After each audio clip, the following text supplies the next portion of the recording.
ડભોઈ તાલુકાના મંડાળા રોડ પર જાડી જાખરાનું સામ્રાજ્ય, તંત્રની ઘોર બેદરકારીથી અકસ્માતનો ભય. શું કોઈ મોટી હોનારતની રાહ જોવાઈ રહી છે? ડભોઈ તાલુકાના મંડાળા ગામમાંથી પસાર થતા મુખ્ય માર્ગ પર હાલ જોખમી પરિસ્થિતિ સર્જાઈ છે. રોડની બંને બાજુએ અને સુરક્ષા રેલિંગની આસપાસ મોટા પ્રમાણમાં જાડી જાખરા અને ઉગી નીકળેલ ઘાસનું સામ્રાજ્ય જોવા મળી રહ્યું છે. વહીવટી તંત્રની ઘોર બેદરકારીના કારણે વાહન ચાલકોના જીવ હવે જોખમમાં મુકાયા છે.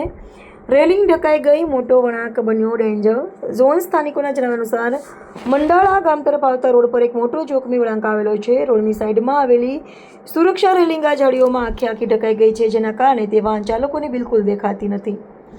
ચોમાસાની ઋતુમાં વનસ્પતિ વધુ ઉગી નીકળતી સ્થિતિ વધુ વણસી છે. આ વળાંક પરથી પસાર થતી વખતે સામેથી આવતું વાહન દેખાતું નથી. પરિણામે ખાસ કરીને રાત્રિના સમયે અહીં અવારનવાર નાના મોટા અકસ્માતો સર્જાઈ રહ્યા છે. નિયમ નેવી મુકાયા, ઉનાળામાં કેમ ન થઈ સફાઈ? સામાન્ય નિયમ મુજબ ચોમાસું શરૂ થાય તે પહેલાં એટલે કે ઉનાળાની ઋતુમાં જ રોડની આજુબાજુની આવી નડતરરૂપ જાળીઓ અને ઘાસની સફાઈ કરવાની હોય છે.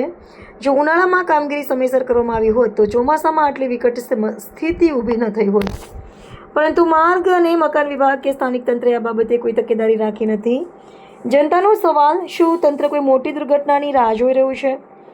વારંવાર થતા અકસ્માતો અને સ્થાનિકોની રજૂઆતો છતાં પણ કુંભકર્ણ અને નિદ્રામાં પોડેલું તંત્ર કેમ જાગતું નથી, તે એક મોટો સવાલ છે. લોકમુખે ચર્ચાઈ રહ્યું છે કે શું તંત્ર હજુ પણ કોઈ મોટી જાનહાની કે ગંભીર દુર્ઘટના ઘટે તેની રાહ જોઈ રહ્યું છે?